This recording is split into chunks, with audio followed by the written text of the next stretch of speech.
I'm here where endless meets the end. Do you see me? I'm hidden here again.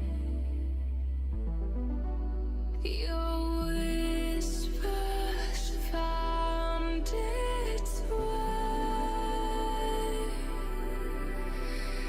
calling me to stay.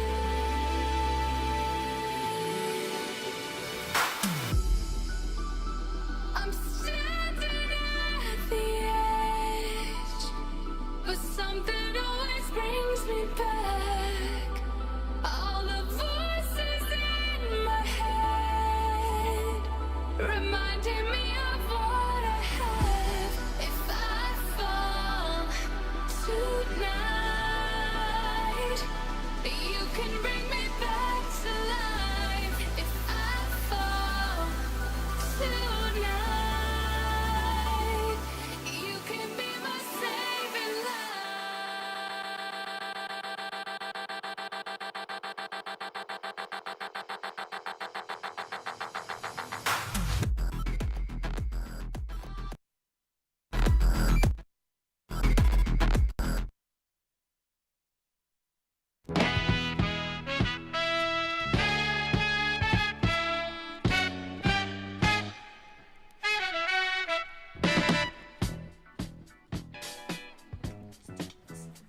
All right, everybody, welcome to the first episode of the Guardn Show, the entertainment news show you've always wished for but never had until now. I am joined, my name is Casey. I am joined today by Jordan and Derek. Hello. Oh yeah. All right. So this is gonna take some getting used to. I'm gonna have to fix that. All right. So our topics today, basically, as the pilot show, we are going to be explaining what the schedule is going to be like and show details, basically what's going to go down and what we're going to talk about. And then our second topic today is Bloodborne 2 ? And that's a big question mark for the trailer. And I have written on my pad here others, and by others I mean other things that were shown off during the Game Awards and PSX. Third topic will be Destiny 2 Curse of Osiris talk. And then our fourth topic will be Bethesda Switch and VR ports. Should be interesting. And then our fifth topic will be Game of the Year talk, because the Game Awards did just go down, and we'll actually have to do with our poll question. And then our last topic here will be Star Wars Episode VIII. Probably won't have a lot to talk about there, but should be interesting enough nonetheless to talk about Star Wars and what we're hyped about. So,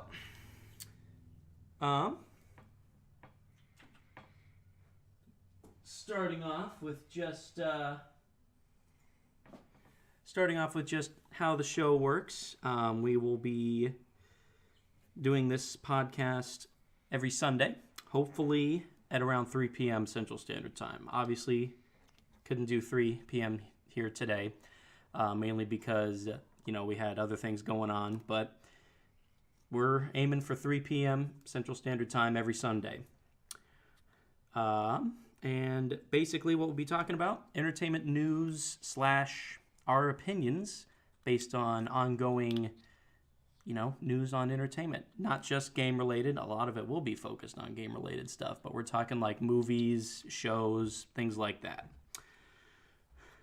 Sound good to you guys? Come on, let's hear from you two. It sounds fine with me. I'm just trying to find this. There was a Reddit thread that was explaining all about the From Software trailer that they had talked about, or that they had released, and people are just like, it doesn't feel exactly like Bloodborne itself. It feels like a different other type of game because it's got like hidden like little info in it, even though it's like a 20-second trailer. That's it.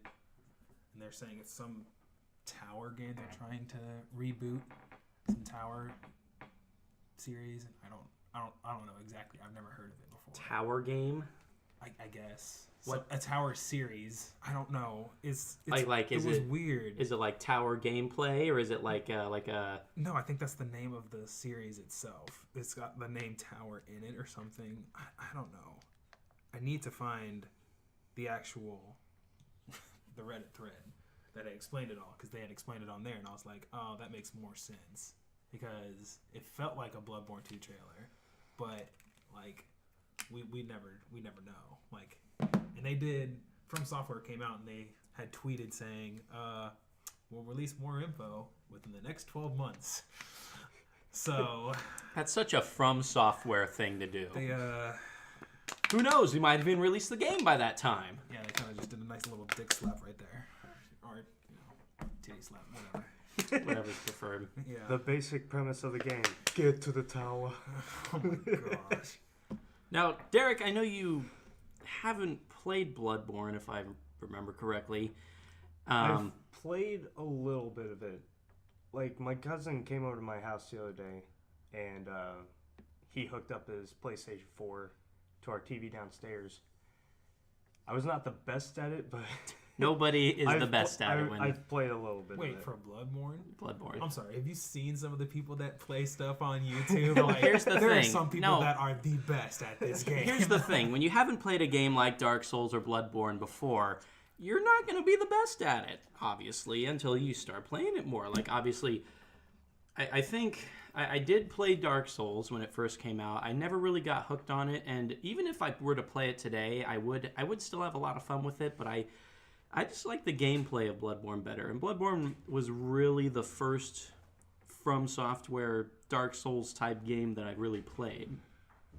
And I think just the main reason for that is just mainly due to the gameplay and the story. I feel like it's, I don't want to say easier, but it's just different than Dark Souls. There it is. They're thinking it's a Shadow Tower reboot. Shadow Tower. You ever heard of that? Sounds familiar. Exactly. Like, because of the catchphrase, shadows die twice, people are just like, that can't be Bloodborne, because Bloodborne involves hunting and nightmares, not shadows. It could be. It could be, but who knows? I mean, they're so mysterious right now. Anyways. Oh my god. The last game that released was in 1998. That's quite some time ago. Who published it? Oh. Who do you think, Casey? No, I mean, like... Published the game itself. From Software in Japan and Agitech Incorporated in North America. It probably would just be From Software at this point. For the regular PlayStation. And then it looks like they re-released it in 2007 in Japan, and then in North America 2015 on the PlayStation Network.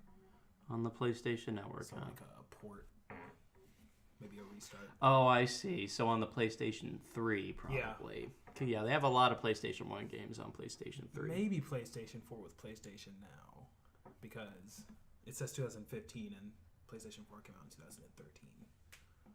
So 2007 and 2015? Yeah, 2007 in Japan, and then it just got released in North America in 2015 on the PlayStation Network. Does PlayStation 4 have PS1 backwards compatibility? It has PlayStation Now, which allows you to play the ported games. So it's like an emulator almost. That makes sense. So I can play Spyro again. If it's on there. I would think it's... I'm pretty sure it's on there. Because on the PlayStation 3, I know the Spyro games were on there. Anyways, it could be... What is it called? Shadow Tower? Shadow Tower. That's it, just Shadow Tower? Yeah, Shadow Tower. Shadow Tower, not a remake, but like maybe Shadow Tower 2? I don't know. It's probably going to be a reboot, like I said, like a reboot series. Like they completely remaster it like they're doing with Final Fantasy VII. I would hate that, though. I don't think I would like that From Software would be spending most of their time on just this one game and their reboot. I mean, I can understand if it's a reboot, like completely different story, but a remake. Well, who knows? This could be like half the companies putting their time in this remaster, while the other half's working on some other IP that they haven't announced yet, like a Bloodborne 2 or something. But who knows? I don't know what they have against Bloodborne 2. Like I said, we don't know anything, obviously. This very well could be Bloodborne 2, but I just don't know what they have against it. And I actually forgot to do this. That's what we're talking about now. I don't know what they have against Bloodborne 2, because, I mean, I've heard them say multiple times that they may not want to make a Bloodborne 2. That'd be fine. The first one wraps up perfectly. Yeah. By itself. Yeah. It's just that feeling that... You want more. You want something new. Yeah, I mean, Bloodborne is such a good game, and you can understand why it would be the only one of its kind, but it just leaves you wanting more. That may kind of sound selfish, but... It's a lot of the gaming community. Yeah. Sounding selfish. Were you going to say something? Yeah, didn't one of you say, like, that would be awesome if, like, you get to the very end, you see, like, your character in, like, the chair or something like that? That is one that of you had the, to fight. That is one of the... Oh! No, well, like... one of the endings like is... from, like, the first game or something like that. Oh, yeah, I Like was our- saying, like, if the second Bloodborne was ever made, it'd be super awesome if one of the bosses was your old character. Yeah. Sitting in the wheelchair, because that's one of the possibilities of Bloodborne 2, is you kill the master and you assume the role that he takes, and you are welcoming all the other hunters or something. Now I wait for the others. Exactly. Then there was the secret, well, not kind of secret ending, It was where you also the face... the true final ending, where Yeah. you become an old god. I love that ending all the time. I tried to get all the other endings, but then I found myself, that is such a good fight, and you get so many blood echoes from that. I just keep doing it over and over again. Where's my nurse? But I'd be super stoked if it were Bloodborne 2. If it is this Shadow Tower remake, I wonder what it would play like. I never played the first game, and obviously we've never even heard of it. First-person role-playing game. First-person role-playing game. Mm-hmm. Oh, it did have a sequel called Shadow Tower Abyss that was only released in Japan. That's super weird. Interesting. Well, I guess we'll see what happens. I mean, the gameplay, the very, very brief, and not even really gameplay, just in-game footage that they showed in the trailer was very Bloodborne-esque in the fact that there was, blood. Okay, I'm reading the plot story for this game, and it's basically Dark Souls and Bloodborne mixed together. I mean, that'd be pretty cool. I wonder what the gameplay would be like. But, okay, I mean, it could be Shadow Tower. I was about to say Shadow of War, which makes no sense, but it could be either Shadow Tower or Bloodborne 2. We'll know It's a tough one. We'll know when they decide to stop being kind of douchey about it and release more info. Yeah, I mean, I had my money set on Bloodborne 2, but now that I see Shadow Tower and It makes a little bit more sense. From Software, it does make more sense. That's a little disappointing, but who knows? I may really like it. Let's move on. Not so much to the next topic, but kind of to other things they showed off. They showed off a new Death Stranding trailer, which doesn't explain anything else in the game like we hoped it would. Apparently the guy who runs PlayStation or whatever, or runs Sony, was like, I played it for like 3 hours, and that trailer made complete sense to me. And the rest of us just like, oh, cool, can we get a release date? Oh, jeez. Well, if he's played like hours of it, then, I mean... It's just I goes to guess we show. can't be too far off from at least a release date, but we'll it's see. also Kojima. He likes to Well, to make be fair, really long games. To be fair, there was gameplay for like Metal Gear Solid 5, The Phantom Pain, like 2 years before it released. Exactly, and that was So- really long game. Yeah, and I would not be disappointed. It looks really good so far. I mean, it looks good, and it looks interesting, like with the invisible monsters or whatever the heck they're called. They look almost human, but just them stomping around in the ground with like the black footprints. I think that's very creepy and very cool. Well, I guess. yeah, Um, something new. It's an original idea. Obviously, with Kojima at the helm, there's obviously going to be something new with his crazy mindset.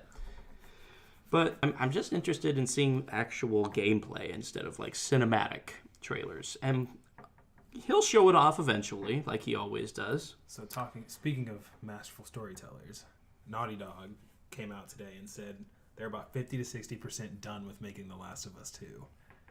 That's it. So we have like 2 more years before we get that game. Yeah, but I am perfectly fine with waiting this long. yeah, but think about this. Over the past year, they've mainly been focusing on Uncharted and Uncharted 4 within the past couple years, and then Uncharted Lost Legacy. They said they were completely focused on the Uncharted series at the time, and that when they're done with that, they'll focus on The Last of Us 2.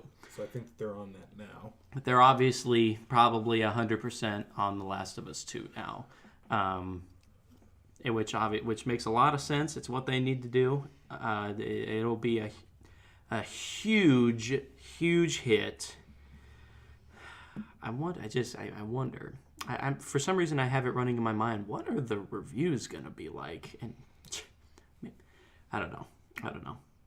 But either way, Last of Us 2.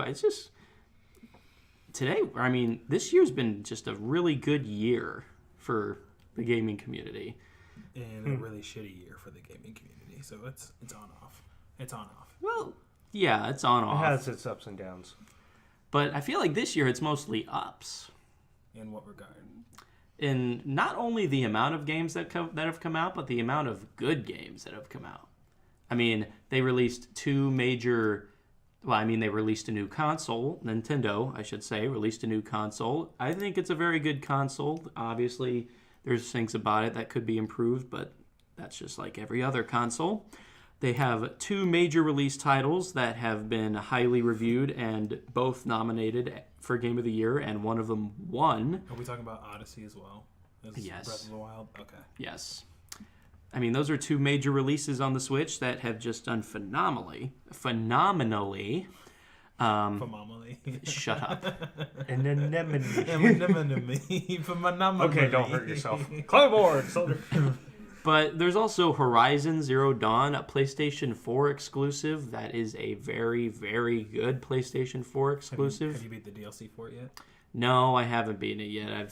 I was focused on The Evil Within 2 for a while, which is another one.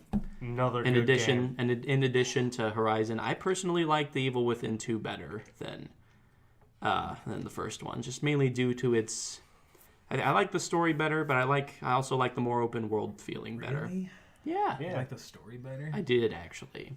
I mean, the story in the first one was obviously.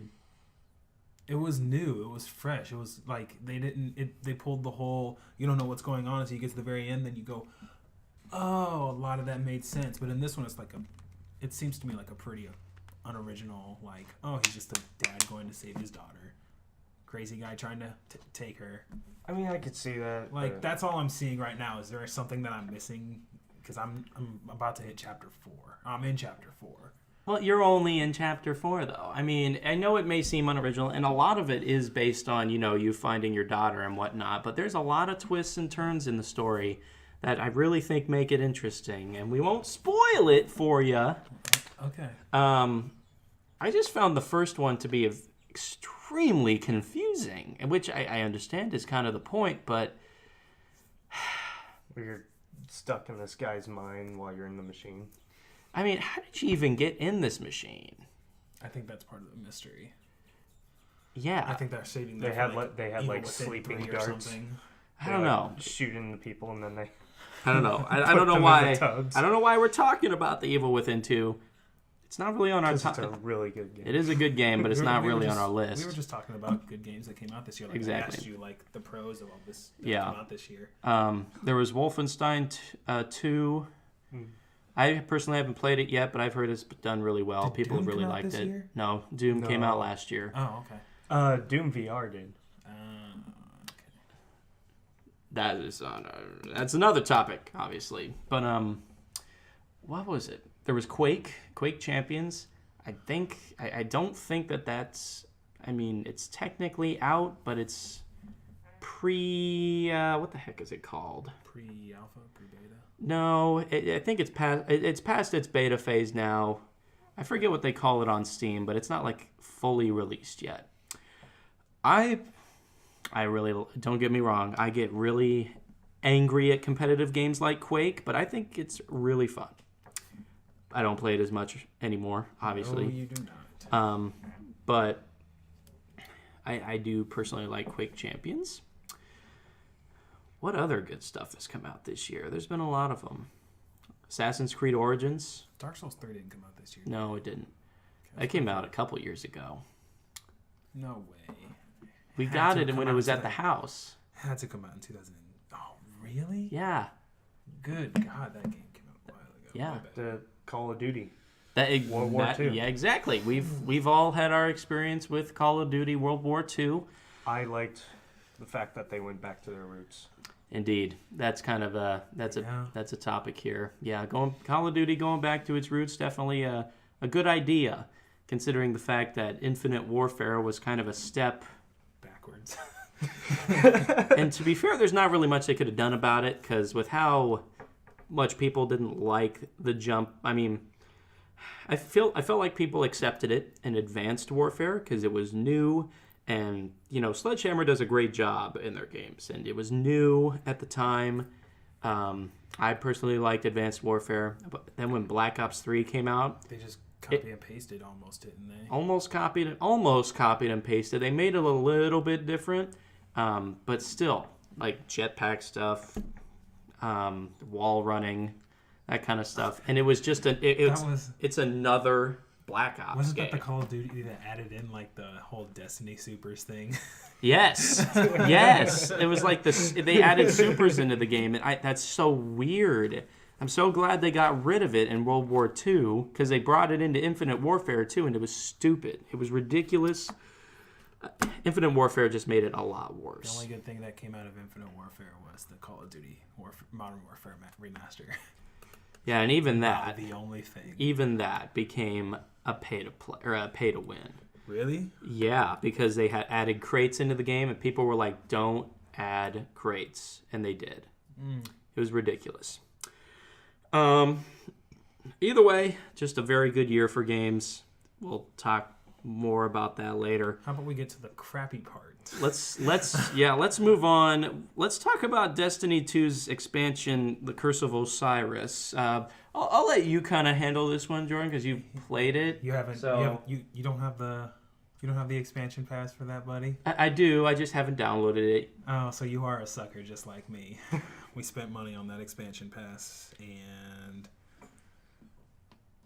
But we had such promise for it. I mean, it looked cool at first, but then, I mean, we put our hearts and trust into Bungie, and they are just kind of doing the same thing as they did last year. Or, I'm sorry, in 2014. yeah, and it's super disappointing. It is ridiculously disappointing because, like, one of the biggest tripes people are freaking out about is the fact that this DLC is basically locked old content. Like 70% of the old content is just locked behind this DLC. And so, what are you doing? No, just continue. Okay. So, like, this DLC is locked behind this.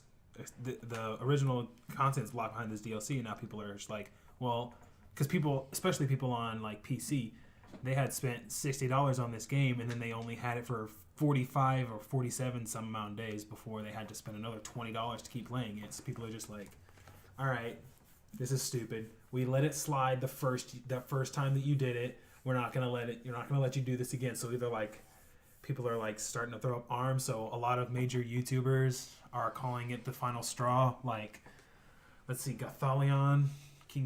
Is that how you pronounce his name? King Gothalion. Who's that? Do you not watch Destiny Twitch streamers? No, I don't. Oh, he's the biggest Destiny Twitch streamer. I might have watched him when he was going through the raid. Yeah, when new raids come out, he ropes in around 25,000 to 40,000 people watching him and his team run through it. But he's like him, Mr. Fruit Gaming. There's Skill Up. There's new contenders called, his name is Hush, and like CD Gaming. Like these people, like they play Destiny 2 all the time, and they're getting fed up. Like they're getting sick and tired of it. And Skill Up, he's a big one. He just announced today or yesterday that he he was done with Destiny 2. Like he's not trusting Bungie anymore. Like he's not helping them, and they're losing a lot of this like free marketing and this free talk up of all these huge people, all because they are pulling this crap all over again. So people are just like, well, we're done with it now. So Bungie's just lost a lot of trust in people for like Destiny 3 if they ever get to it, or any kind of future DLC. So like people are just like, don't even buy the huge Taken King edition of Destiny 2 whenever that comes out, because they just don't want to support Bungie's stupid habit anymore. And I might be on that. I might be on that train. But you've been... I don't know. You've been with Destiny since the alpha of the first game. And it hurts me so much, because I want to be with them the entire way, but I don't want to support this. Like, it's like I'm like an older brother or something giving money to like a younger sibling for like drugs or something. Like, I won't do it again, man. I won't go to the drugs again. I just need this to help me get clean. And then what do? I'm just like, okay, cool. And they go and they get more freaking drugs, and they get more hardcore drugs. And I'm just like, well, fool me once, shame on me. Fool me twice, fuck off. I'm done with you. Get out of here. So we'll see if the expansion in March or April, whatever, we'll see what they do. Because this DLC should have been free, in my opinion. It should have been free. Because the update they released with it that updates all the vendors and crap with all the legendary shards, I'm labeling it hashtag should have been day one. That's what I'm calling it, because that's the stuff that should have been there since day one. So and I mean, it's true, because what we're doing, and I'm not going to say any more than that, in Destiny 1 is mainly due to like stuff that's in Destiny 1 that isn't in Destiny 2 yet, that should have been in Destiny 2, such as private matches. That is my biggest one here. I am a huge fan of private matches. Why would that not be on something you ship out day one? I don't understand that. If you got it in your game like the last few months of its original course, why would you not put it into your successor? I don't get it.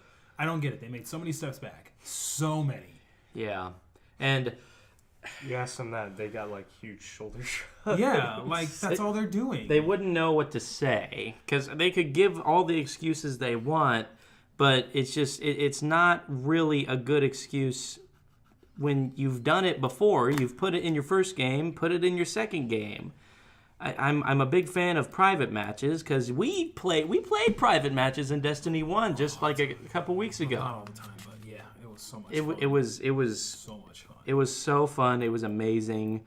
I so want to do more of that stuff, but I can't do it in Destiny 2 in their most recent game. So why would I support it if it doesn't have what I want? Yeah. I feel like you're the big brother, Jordan. You've been with. If you want to stick with them through this, then I feel like you at least have to try it. Well, at least give it one more game, maybe. I'm gonna go. Maybe. I'm gonna go through the expansion, and then I will stop playing it. most likely. But I'm not gonna get the huge expansion that they're gonna release later next year on day one. It's not happening. I'm not gonna let my hype get over me. I said that about Destiny 2, and I should have listened to myself. I've been superly disappointed, but it's just another Destiny game. Like, it's a good game. It's just a way big step back from the great game it could have been. Just like it's ridiculous. I personally wasn't a big fan of the raid. Of the Leviathan raid? Yeah, that's fine. I mean, the people are saying that the new raid layer that they released is better than the original raid, which is ridiculous because it's shorter. It's shorter. They've already had a 3-man team beat it already, and it's been out for 4 days, I think. Yeah, and I mean, I appreciate the new raid that they did in Destiny 2. I appreciate that it's something new, but it just does not compare to Destiny 1 and the Vault of Glass. Nope. That is the best raid in the entire game I've ever played. It's just so good. Like if they had did what they're doing with Leviathan now for year 1 of Destiny for Vault of Glass, and they had made raid layers for Vault of Glass, like people are just like, think of this as an idea. So like you beat Atheon, right? And then the new raid layer is that huge glass door just opens up this portal that you move through, and you just keep going. You keep hunting down these gigantic gatekeepers until you finally get to like a major gate Vex boss, like the one that's in the Curse of Osiris DLC. That has to be the coolest Vex boss I've ever seen. And they make it a campaign boss that you beat in like 10 minutes. It's stupid. Kind of like Skolas in yes, in the House he of would have been Wolves. such a cool raid boss if he had raid mechanics. I mean, to be fair, he was in the Prison of Elders, but what the heck is the And that Prison was- of Elders besides just some sort of arena? We beat Skolas maybe 3 times. And it's In not his because entirety- and it's in not his because entirety. I mean, sure, he was difficult at first because he was new. Yeah. But as it came on down the road and we beat him a few times, just like, okay, now he's just Cool. fucking boring. Cool. We've been at this stage. We've faced him and killed him so many times already, and he doesn't even provide us with the best stuff because he doesn't even provide anything. He just provides us with, Oh no! When he first came out, he gave you that chance of getting that exotic quest line for the 3 weapons at the Trans time. Promise, the Queen Breaker's bow, or the shotgun, which wasn't really a shotgun. It was a burst shotgun. Yeah, that was a pretty cool gun. It was fun. It was a good concept, but I did like the exotic weapons that they did do in House of Wolves. I mean, those introducing like a sidearm in there, the Queen Breaker's bow, a fusion rifle sniper, I think was very cool, and obviously the shotgun is probably the best of the trio. I like the uniqueness in those weapons. It just didn't carry over into Destiny 2. Oh, it's carrying over now with DLC. Oh yeah, now that we have to pay for it. So that's real convenient for Bungie over there. And They've just destroyed your armory. You just Yeah, have to get thanks, the guns again. guys. and they hand out exotics to you like candy on Halloween. That's the one thing about Destiny 2 that I didn't like. And in Destiny 1, it was not as big of an issue because, I mean, when you got an exotic, it was like, yes, I got an exotic. My first exotic was I had to do a whole quest line because of it. In Destiny 2, I had an exotic in like a third of the way through the campaign. And it was the feedback fence. And it's just like, I have the feedback fence again. I don't have anything new. Yeah. It's just it's ridiculous. I can understand the idea of putting old exotics in there, but I don't think it's what they should have done. I think they should have solely stuck to new stuff. Because how I compare Destiny, I compare Destiny to the World of Warcraft. World of Warcraft has obviously gone, I don't want to say downhill. They've gone in different directions. But they've stayed pretty neutral recently. I think Legion kind of moved. I think with the expansion before Legion, the Warlords of Draenor, I think that brought them back up a little bit. And then, Legion brought it up a little bit more. I think their expansions are really cool. But at least all of their stuff in the expansions, at least all that crap's new. And the thing about World of Warcraft is they have an item class that's called Legendary, and they make it extremely difficult to get. And there's only like maybe 3 or 4 every expansion. Because all your other equipment is just purple epic equipment. It's not very rare at all, but I mean, it makes you really want to get this legendary equipment. And I don't feel that way with exotics in Destiny, especially not Destiny 2. That's probably something that we have seen that they can do. Like in this new DLC, they've got like your class is a Titan. Like you know the drill with Titans. We don't really typically get the greatest exotics, but we get some good ones. One of them was the new helmet. It looks really gross unless you have the exotic ornament or whatever. But its ability is every time you throw down one of the Titan shields, it shoots out a flame wave that hits anybody in front of it.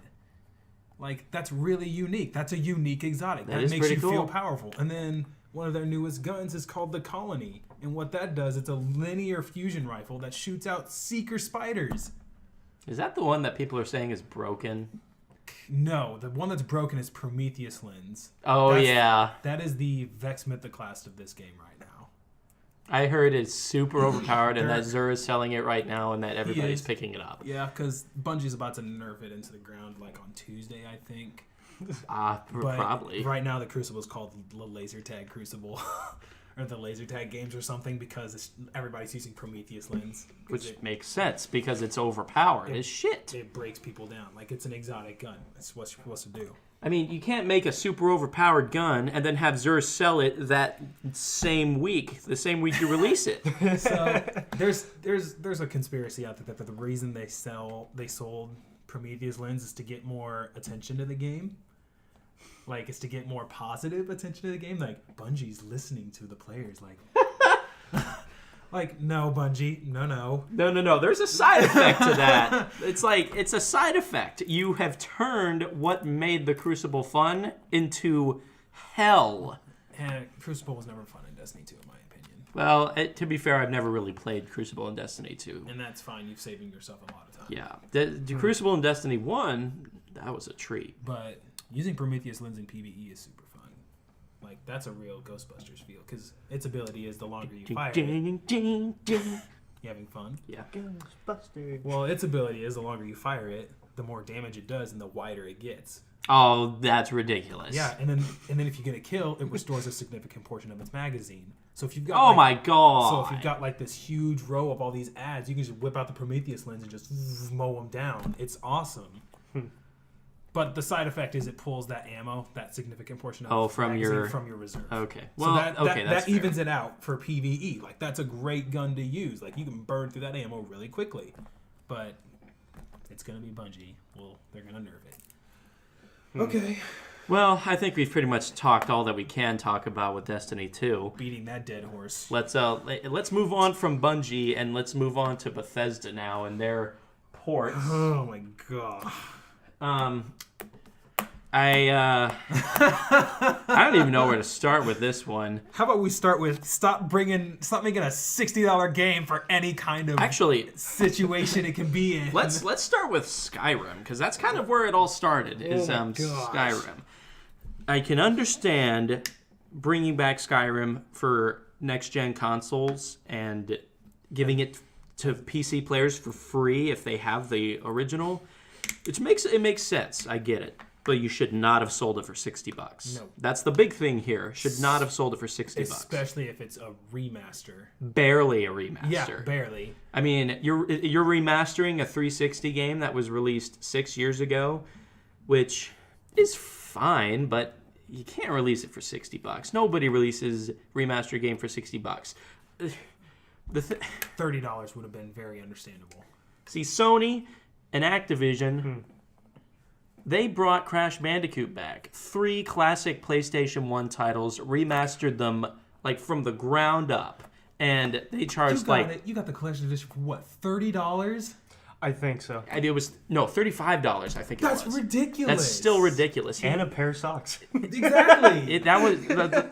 We went to pick up that game for Derek here on Black Friday, and he got, I don't think it was like it was like a special edition. It was. It had the game and socks. Like they were pretty fucking awesome socks too for $35, and they were selling it for the same price as the actual game itself. $35, and I think originally when it was released, it was $40. Exactly.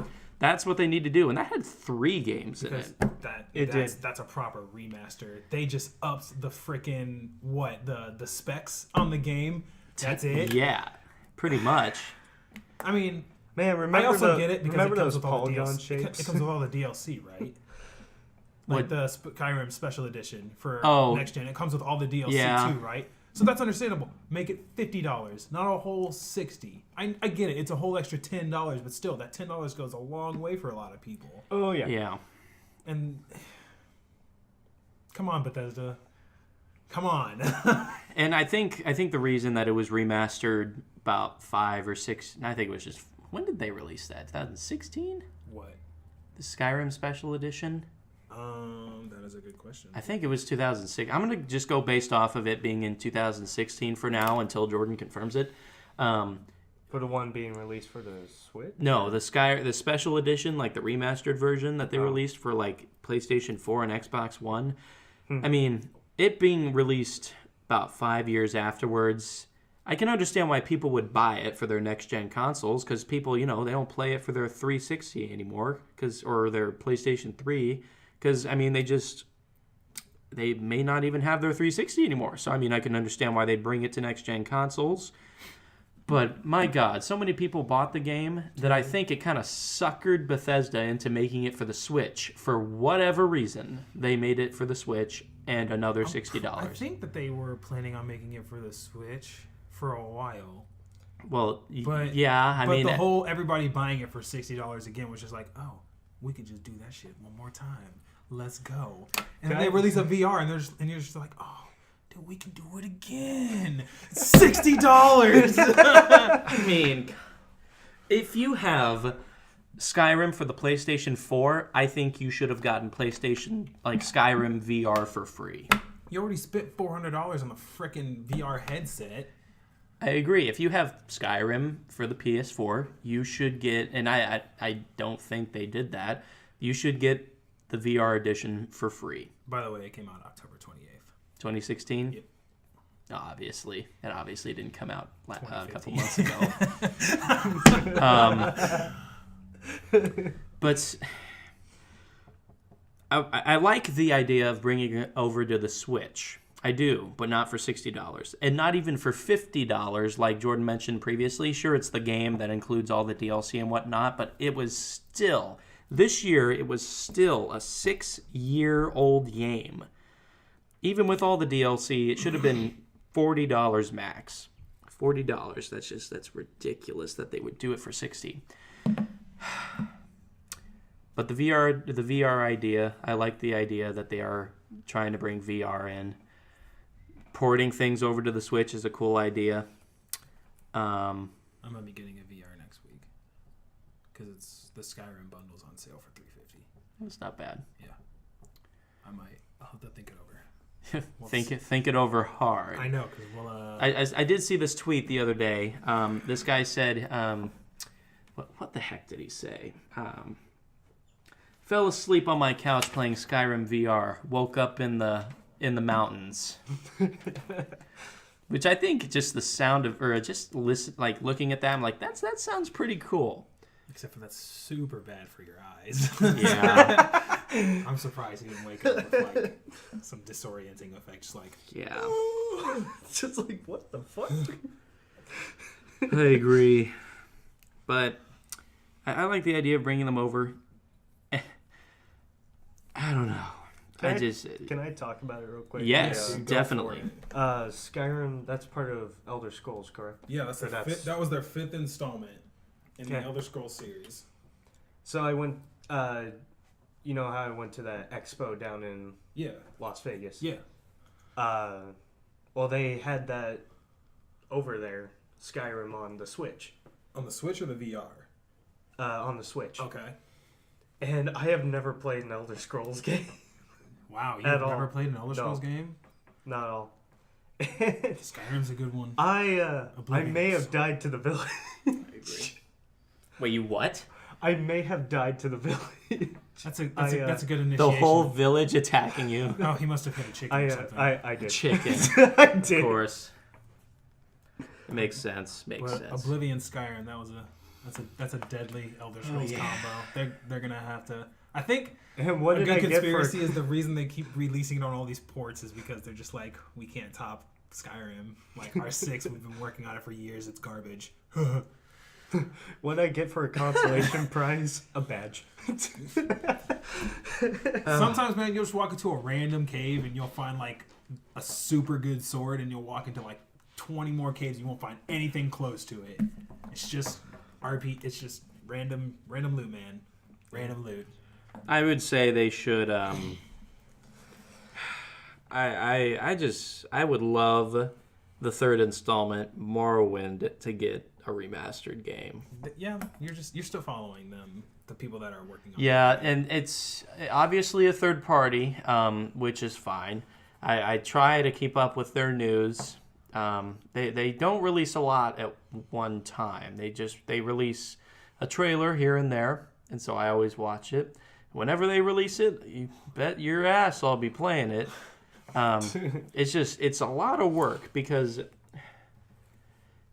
the vice president of sales at Bethesda, Pete Hines, says that they won't remake Morrowind mainly just due to the fact that it would be so much work. It basically would be like creating an Elder Scrolls 6, because the difference between Morrowind and the difference between remastering Morrowind and remastering Skyrim is that Skyrim has vocal conversations, and while there was voice actors for Morrowind, a lot of your interactions was on like an interface that you would like click, and then it would bring up words, but it wouldn't actually have a voice actor reading them off to you. So they would have to hire people to say all these lines now, because that would just, I mean, if they release a new game of Morrowind, they would have to do it on their modernized engine with voice actors and whatnot. So I understand it'd be a lot of work. And so at that point, I would just rather play Morrowind, wait for this third party to do all their work, because that's what they're doing, is they're bringing Morrowind over to Skyrim. And I'll just let Bethesda work on the Elder Scrolls 6 in 5 years. If they ever get to it, we'll see. They should, hopefully. So what are the major two locations that they would take it to? It's the marshlands and the home of the Khajiits. Yeah, there was the Black Marsh. And is it Valenwood, or is that the elves? That would be the elves. Okay. Elsewhere, I think is what it's called. Yeah, is his home of the Khajiit. I think that'd be, gosh, I don't know. That's honestly pretty tough. Which one they would pick? I would think it would be either one or the other, and not like Valenwood or anywhere else, because a lot of their previous games have been focused on very humanoid and elvish characters. Like the first game was actually all of Tamriel. Okay. The second game was actually focused on the Red Guard, which... Isn't that Cyrodiil? No. The Red Guard is what's it called? Daggerfall, Hammerfell. Daggerfall was the name of the Daggerfall was the name of the game. Hammerfell is the name of the region. Home of the Red Guard. Basically they're just humans, but a black person. Yeah. No, he's right. It's like Tamriel's Africa.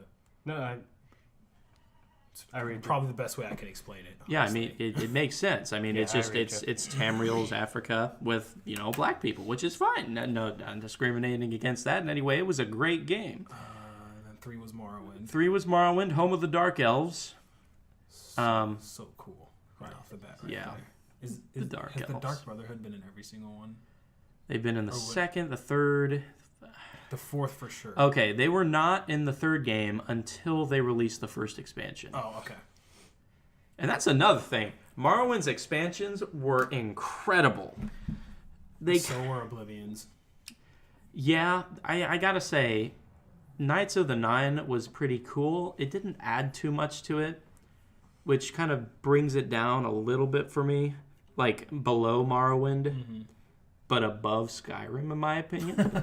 I'll talk about that, but Morrowind's DLC, it basically, what their first DLC was like in addition to the end of the main quest line. It's like the stories match, and I feel like the first expansion continues on with the main quest line, and it ends with you killing a god, which is like total Dungeons and Dragons status. Like, you kill a god on your last campaign with this character.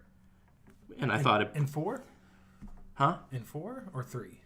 And are you talking about Cyrodiil? Or Morrowind. Morrowind, okay. Morrowind had that. Because That sounds awesome. Because Morrowind was ruled... I mean, they had a king, but it was basically ruled by 3 gods. There was Almalexia, like the... she was like very grace-giving, open to the people and whatnot. Vivek, I think, was more... I think he was probably the least godlike of all of them. He hung out in his big tower in Vivek City. Very smart, but he was kind of strange. But there was Doctor Strange. Sorry. I couldn't resist. Oh, jeez. I couldn't resist. Go on. But then there was Saw the Sill, from the Clockwork City. Sounds like an STI. What's wrong, man? I got the Savasil. Oh. Oh my god. But no, saw the Sill. He was great at hiding.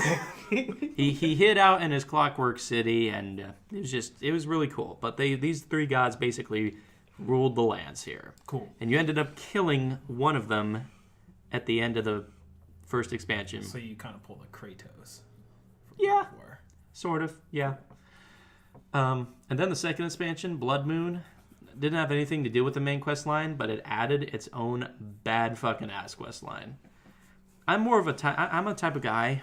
I mean, the quest line is very cool, but I'm a type of guy who loves a game based on the environment. If I feel like I could like walk into this place and be like, yeah, I could walk around here for a while just based on the looks.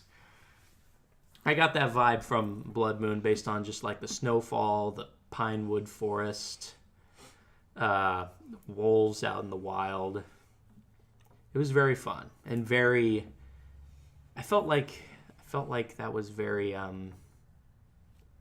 northern-esque. So I'm guessing. Morrowind's your favorite Elder Scrolls. Morrowind is definitely my favorite Elder Scrolls. Okay. Oblivion was very. It was close. Yeah, Oblivion was a fun game. There were a few things I didn't like about Oblivion, but probably the biggest thing I didn't like was they took Dark Elves from Morrowind, and when they were put into Oblivion, I basically think of them as a bunch of pansies in Oblivion, because the most memorable Dark Elf I can think of in Oblivion was this guy in the arena, and he was a Dark Elf, and he had this high-pitched voice, and it's like, "Hi, my name is such and such, gladiator rank," and I'm like, "You're a Dark Elf, man." There were Dark Elves in Morrowind, like, "Go ahead." And the Dark Elves in Skyrim were like that too. They were fucking bad. Sounded fucking like ass. They came from the Netherworld or something. But super raspy voices. Elves in Oblivion were just so terrible. Cool. They were terrible. The first expansion we talked about already, but the Shivering Isles. So good. An entire new island. Again, you basically kill a god. But he can't die though. I know. That's the shitty part. You don't kill him, but You just defeat him. Basically, you put him to you put his ass to sleep.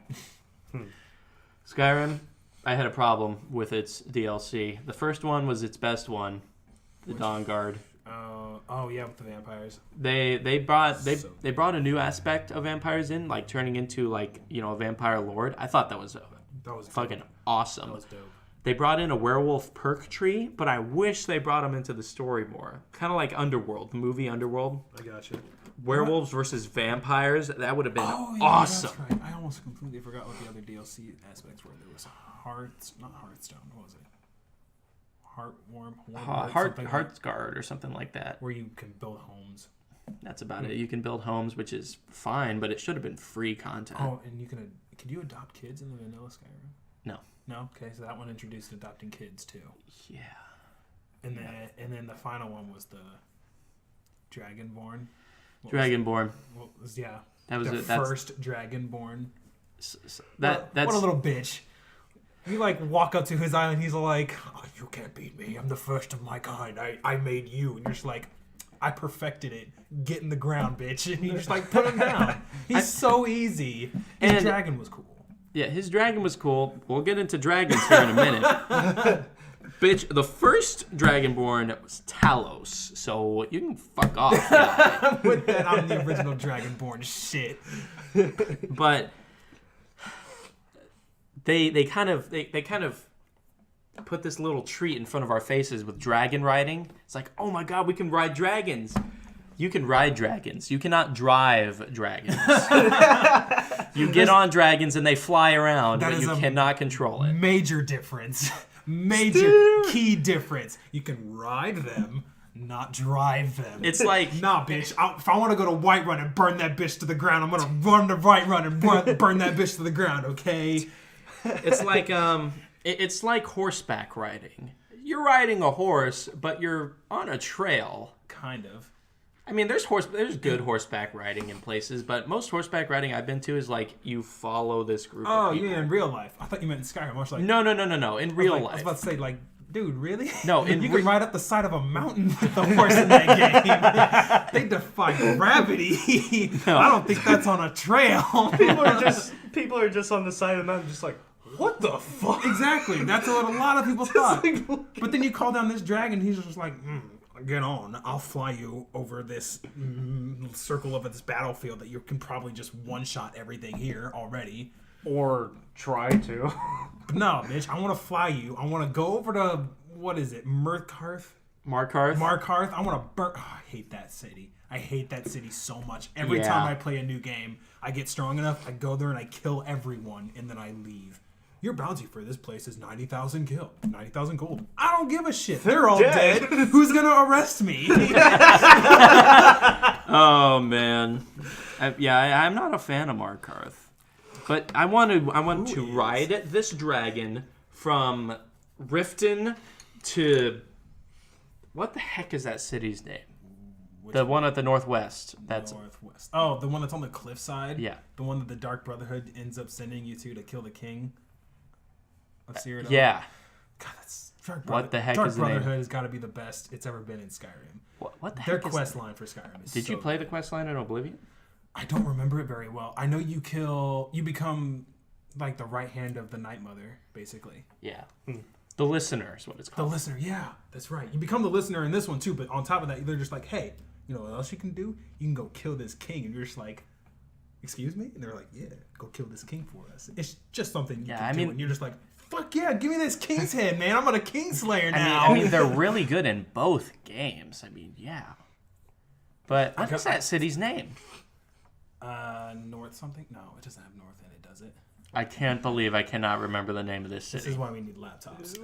That's true. We'll just call it City in the Northwest. I can't get myself to call it that. Shit. Hey, have you ever been to City in the Northwest? Solitude. Yeah, there it is. That's what the name of it is. Solitude. I didn't even... And then the town that nobody ever really goes to, Dawnstar.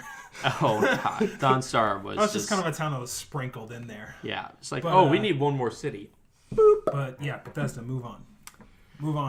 So are we not talking about Bethesda anymore? Get on to, well, we're kind of getting close to the end here.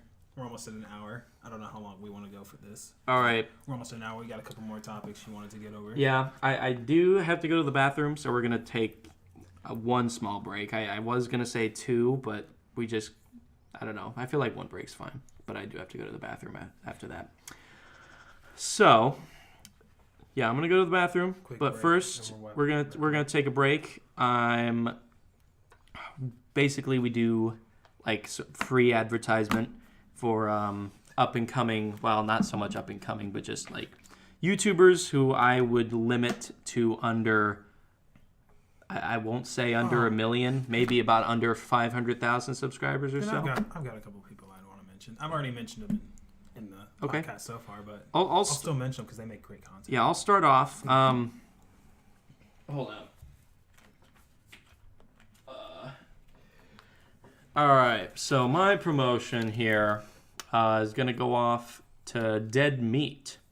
That they are basically a horror movie channel who basically... Sometimes when you look up a horror movie on YouTube, they'll bring up like a body count of like a horror movie. Like for example, if you search Friday the 13th on YouTube, there might be somebody who's be like, "Oh, Friday the 13th body count," and then basically what they do is just they take clips from the movies and basically just show you what all the kills look like, and they basically count off. Well, Dead Meat kind of takes it to a different level. He kind of describes his opinions of the movie prior to and kind of describes, what the basis of the movie is about. But then he goes off and, goes through the whole movie, not in like an hour-long session. It's more like a 15-minute session of he quickly explains various scenes while also doing a kill count. And I think he describes them very well. It's very unique. And he also does other videos, too, of like, rankings of his favorites He did an unboxing video of a board game for The Thing, the movie The Thing. It looked pretty cool. But if you're a big horror movie buff, I recommend you check him out. You just check out Dead Meat in the search bar. I think he's got around 300,000 subscribers, so get him up there. He is doing it full time now, but he does not have enough on either his Patreon or his YouTube to comfortably live well. So he's taking a chance right now, and I recommend you check him out. Jordan, you can go ahead and continue. I will run to the bathroom real quick. Well, the guys I'm going to talk about, they mainly focus on Destiny content, but they're kind of spreading out now just to like have something to fall back on. One of them his name is Hush. That's it, Hush. He's got roughly almost 300,000, if not more. I think he's right on the cusp of it. He makes really good content. Like I said, a lot of his stuff is based on Destiny, but because of the flack Destiny's getting and the fact that people are just getting tired of watching it, hearing about it, and all that stuff, he's been playing a lot of Fortnite and stuff. And those videos are just absolutely hilarious. He makes really good videos, really good commentary. He has good opinions. He has good views on things. He hasn't made it full time quite yet, but he's almost there. Where that's all he ever does. He still releases videos daily. Like he does stuff and releases videos daily. I don't know how he ever has time for anything else. Kind of astounds me. But the other guy I was going to talk about, his name is CD Gaming, roughly. I think that's how he pronounces it. Not roughly, but I think that's how he pronounces it. He's mainly focused on Destiny content, though. Like, he rages and he does different types of challenges to make it seem like Destiny is fun. So he's more of a person that's just like, he's just fun to watch. Even though you don't like the game, he's just fun to listen to. He goes off on random stuff. He's got this thing going on right now where people are just like, are you black or are you white? He's just not telling anybody. But people, the way he talks, he sounds black, even though that's pretty stereotypical. But it's not wrong, because he says stuff like, man, get your forehead looking self over here. And he says like pretty, I don't want to say ghetto stuff, but he says pretty blackish stuff. So he's funny. So I'd recommend watching him too. Just not even like watching him, just like listening to him. He's ridiculous. All right, that's all I got. You got anybody you wanna? Like it's like the people I watch on YouTube. They already have like over 1 million subscribers and everything. Okay. I don't have anyone in mind except for the one I talked about, Olin Rogers. Yeah, tells great stories on YouTube. Hilarious stories. Yeah, and he's just under 1 million subscribers, like somewhere around 900,000. Mm-hmm. I kind of said that would be awesome if he could break that 1 million subscriber count. He'll get there. Oh yeah, he will. He'll get there, especially since he's gonna make Final Space and stuff. Oh, it's gonna be so good. Yeah, it's gonna be so good. All right, but yeah, that's who we are promoting this week. We'll probably have some new stuff for you next week. So, getting back to it. Our next topic here goes actually in line with our poll question. All right. And I just lost it. Oh, no. All right, well, I'll put it up here in a minute. So, basically, what our poll question will be this week, and it actually is related towards the Game Awards. Game of the Year. So, this year, The Legend of Zelda Breath of the Wild did take Game of the Year. Not surprising at all, because, I mean, like I said before, it was a great year for games, but The Legend of Zelda Breath of the Wild has to be one of my favorite games ever. It was... I'm going to have to borrow your Switch, because I need to play this game now. It's been too long. I'm not getting a Switch anytime soon. I need to play it. Yeah, I can let you play it. I ain't using it right now. Cool. I can definitely let you play it. Jordan hasn't played it yet. He's just mainly watched people play it, which is kind of cruel. It's not like I haven't watched people play it. I've like seen like funny videos of people doing really stupid shit. So like finding ways to shortcut through the temples and stuff. So like I watched some dude put down like a plank or something, put a bomb there, time it perfectly to have the bomb explode. He bounces off the explosion and then ragdolls his way to the final part of the temple. It's like I watched Game Grumps play Breath of the Wild. Okay. Probably my favorite things to watch are the deaths that they do. Yeah. Like, One of my favorite ones was I think they're on this like super high tower, and he had these exploding arrows, and he was going to shoot like through this, like it looks like you're in a balcony okay. a little bit. Well, there's like a ceiling sort of decorated sort of deal. Okay. And he's like aiming his arrow like right outside, and you got like a huge gap and everything, so you Yeah. can hit that. You can at least shoot through there. Yeah. No, he hits the ceiling. He dies and he falls off the balcony. See, like I've watched that kind of stuff, but I haven't like watched true gameplay. I mean, I seen what Ganon looks like at the very end, but that wasn't really much of a spoiler to me. Like it's just Ganon. Like It is Ganon. it's just Ganon. I haven't seen how to do any of the major beasts or whatever they're called. I think they're called beasts. Yeah, the divine beasts. Yeah, I haven't seen how to do any of those. So if I play it, I'm still gonna love it. I feel. Which- it looks beautiful. It is it is pretty phenomenal. The poll question is up now. Basically, the poll question is, what do you think Game of the Year should have been based off of what the finalists were this year? The finalists were, obviously, Zelda, Breath of the Wild. There was Super Mario Odyssey. There was PUBG for some reason. I mean, I can understand because people really like the game, but It has millions of concurrent players, but Game of the Year? no, it's not even a finished game. No, exactly. But then there was Horizon Zero Dawn and then Persona 5. Persona 5 did win Role-Playing Game of the Year, which makes sense. Not surprising at all. I love Persona 5. I can't even. But I'm doing my second playthrough now, and I just found out I keep all of my weapons that I bought at the end of the game. So now I'm rolling dirty and like one-shotting everything. oh, It feels so gross, but it feels so good. I'm a monster. Yeah, exactly. I'm gonna kill you. No, you're not. Step aside, child. You're not even worth fighting. No. yeah, basically that's the poll question. There were 5 options, but it only allows me to put 4. Since I feel like PUBG is kind of disqualified, I'm kind of removing it from this week's poll question. So basically, if you think Zelda should have won, then obviously you click on Zelda. It did win, but this is for opinions here. There was Super Mario Odyssey, Horizon Zero Dawn, and Persona 5. Go ahead and vote. It will be open until this coming Friday. It will be Friday the 15th at 5 p.m. Open until then, and that's how long our polls are going to be. My vote was definitely Zelda. I haven't even played it yet, and I'd be like, yeah, probably Zelda, because it just looks gorgeous. The soundtrack's magnificent from what I can hear so far. And just seeing the ridiculous clips and GIFs and all that about what happens in there. Yeah, it's got my vote. I mean,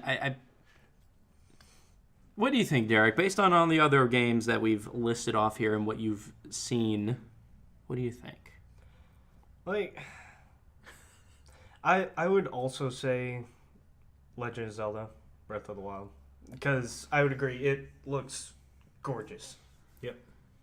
Like this large open world. Excuse me. No, that you can wheeler. run through. The one thing I saw in Mario Odyssey though, that I thought was pretty cool was like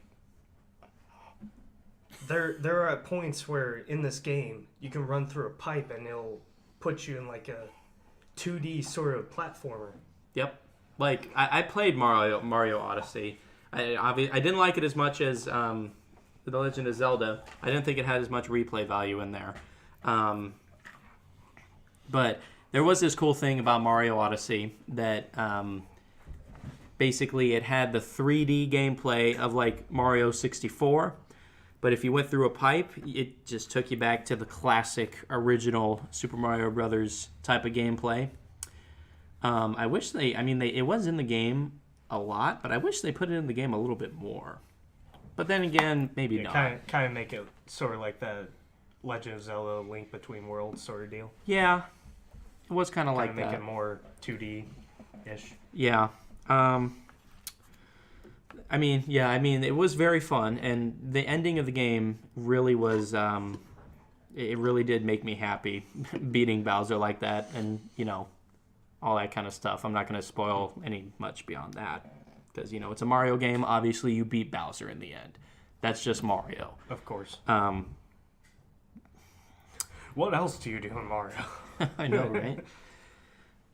Now, in regards to Horizon Zero Dawn and Persona 5, those are really the only other two games that I would have even considered for Game of the Year. I mean, even though I said it was a great year for games, I do think that Legend of Zelda Breath of the Wild is really the only Game of the Year-esque type of game. Because as much as I love Persona 5 and Horizon Zero Dawn, compared to the Breath of the Wild is like a game that is like, will go down in history as one of the greatest of all time. Whereas Horizon will definitely go down as a fantastic game along with Persona 5. But man, Zelda, that was such a good game. I feel like it pulled an Ocarina of Time, because Ocarina of Time changed the name of the game for Legend of Zelda. It's just like, it was a milestone in the Legend of Zelda storytelling. And I feel like that's what Breath of the Wild did. It made another milestone, just like, this is how it should be told. Yep, we already have one vote on the poll. Obviously, one vote for The Legend of Zelda. Clearly. Which makes a lot of sense. But yeah, I mean, it was pretty much just Breath of the Wild for a landslide. Originally, I thought it would have been Horizon. So let's take Breath of the Wild off there. Yeah, taking Breath of the Wild out of the equation, what would it have been? Would it have been Horizon Zero Dawn? I'm so torn between Horizon and Persona. I am so torn. Horizon and Persona, they were... Horizon, the only reason I'm leaning towards Horizon right now is because Persona 5, it tells that story and then you're done. The story that you play on that one it's completely gone. The DLC that they released is just cosmetic items.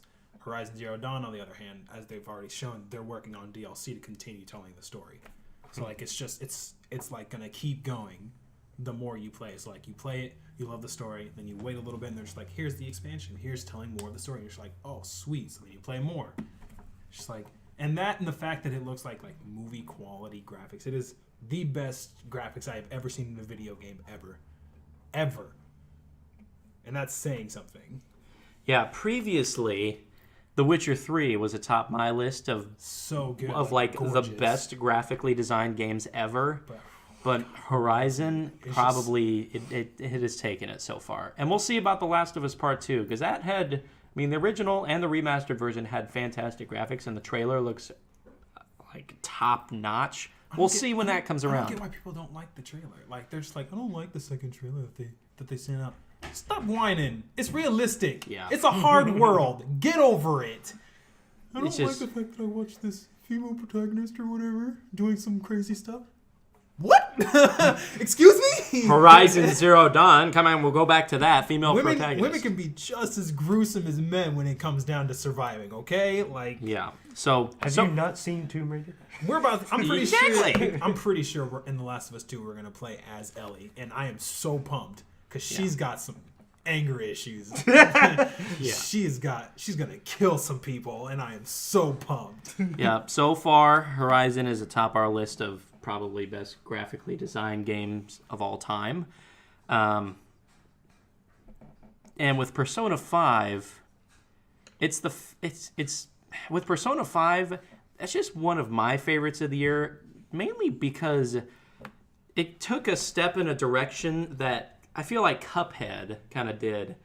Going into a familiar kind of art style that people know and love, and just making it into a game and making people feel like, I belong in this environment. Old cartoons, I love these old cartoons. And then Persona 5 brings in the anime cartoon aspect while also having, gameplay graphics. But bringing that together in a mixture, I felt like did very well with it. It's not obviously the most graphically impressive games, but that's not the reason why it's fantastic, because its art style itself is what makes it graphically fantastic. And that's what makes it so gorgeous. I don't know how they did it, but it's like it feels so Japan-like, so like a real JRPG, but they westernized it somehow to make it feel so familiar. Like I'm used to it. Like I should know how to play this game really well all the time. I don't know how they did it, but they did it, and it made it well deserved for its like critically acclaimed of all year. Yeah. Just such a good game. And the music, like, I feel like just... On point. Yeah. Just, On point. I feel like walking around and basically where I forget what his name is. It's been a while since I played Persona 5. Who? The main character? Not the main character, but, like, his guardian, I guess. What's his name? Oh, it starts with an I. Yeah. I can't remember his name. It's been a while since I've played it, but just feel like walking around his coffee shop and up to my room, just feel like... Oh, him. Yeah, that guy. Sojiro. Sojiro, I think that's how you pronounce it. Just walking around his coffee shop and up to my room and whatnot, just hearing the audio makes me feel like you're home. I'm home and cozy, and I love it. I love that part. And then there's this bitch ass cat who won't shut up about, no, you can't make stuff. No, you can't read books. You gotta go to bed. Bitch, I want to read a book. I ain't tired. I'll go to bed. I ain't tired. Fuck off with this shit, Morgana. I ain't tired. But yeah, that was good character lineup. It's good. It's all good. It's all good. Except for that bitch ass cat. I'm sorry. That cat, he gets to me, man. He's a huge part of the storyline. He nails the part. Like, good nice plot twist. But she's just shut up. I know I need to go to bed. Just let me fucking read a book or something. I don't care. Let me watch my DVDs. Yeah, you asshole. I want to eat. I don't want to go over there. I don't want to stay in this stupid train station. Maybe I want to go buy a lottery ticket. I can go on for this for hours, all right? This cat gets to me. Let's move on. He's pretty much the Professor Oak. He is. You can't ride a bike here. Fuck off, Oak. Professor Oak's words are in my head. You can't ride a bike here. Hold on, let me take my earpiece out. It's like, I kind of have a feel ridiculous. that that's what the voice actor should be for the cat. Just like Professor Oak. Whatever. Professor Oak. That cat. Morgana gets Can't watch DVDs here. I love you, Morgana, but you're an asshole. Yeah. I felt like we had a really good lineup for the Game Awards this year. Cuphead won, I think, 2 awards: Best Debuting Indie Game. Oh, hands down. Hands down. The thing about Cuphead, I'm only gonna say brief things because moving on. But the thing about Cuphead is that is so fun. It's like you lose a lot, but I don't feel super pissed off when I lose. It's just like, damn, I lost, but this is so gorgeous and fun. It's pretty much made its own genre almost. People are calling it the Cup Souls genre. Yeah, I mean, and it makes sense. There's really no other game like it. I mean, the only other game I could think of that would be related to it would be like Rayman. That's kind of what it reminds me of. But Rayman doesn't really have a gun. No. But it's side-scrolling and you're progressing through a level. There's not really like any bosses. It's a game of just basically achievements. Just like that boss in 2 minutes flat, and I did it without getting hurt. Suck it. That's really the only game that Cuphead would remind me of is Rayman. Okay. And even then, it's not really like Rayman. But a lot of good lineups this year for Game of the Year. We'll see what comes up next year. We got a bunch of good games lined up for next year. Monster Hunter. God of War will be on that list. God of War, indeed. God of War. Oh, God, what's another game that's coming out next year? Oh, that's actually an award. What, like, most anticipated game? Let me look it up. I hope Anthem's not on there. Because that's being made by EA, and that's taking some serious hits now. Oh, yeah, EA. Oh, my God. Don't even get me started on EA. EA is the topic for another time. That is. That could be a whole podcast in itself. I heard people are, like, signing petitions to get EA off of Star Wars. Oh, yeah. Here we go. Great games lined up. The Last of Us Part 2 is not confirmed for 2018. Well, that's very obvious. We're probably looking at 2019 for Last of Us 2. And it won most anticipated game, not most anticipated game for 2018. We're getting that out of the way. So we're going to take The Last of Us Part 2 off of that 2018 list for now because it's not confirmed. Red Dead Redemption 2. Games, man. Oh man, 2018. Red Dead Redemption 2 is going to be. Well, we're hoping it's going to be just mind blowing. Who is it following again? I don't know. I can't. Is it John Marston? It's not John Marston. It's not his son either. I thought it was him when he was riding with his gang. John Marston might be a part of this gang because obviously in the first trailer it shows this main character riding with a bunch of characters. But based on the second trailer, it focuses on a guy, and it's definitely not John Marston. But the one thing I do see in the second trailer is just Havoc. Huh? Havoc, and you're not a character who's previously done bad and is trying to redeem themselves. You are playing a bad character. Yes! You're playing a character who's like, where's my money? You're playing a bad guy. I wanted a game like that for so long. And it's just, I can't even explain.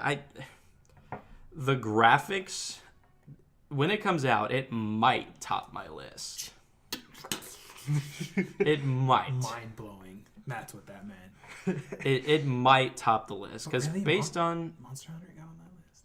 Yeah, people are excited about Monster Hunter, but finishing up on Red Dead, it might top my list for most graphically impressive game. We'll see. Which Grand Theft Auto 5 did for its time, and then obviously games like The Witcher 3, Horizon came out, kind of topped it.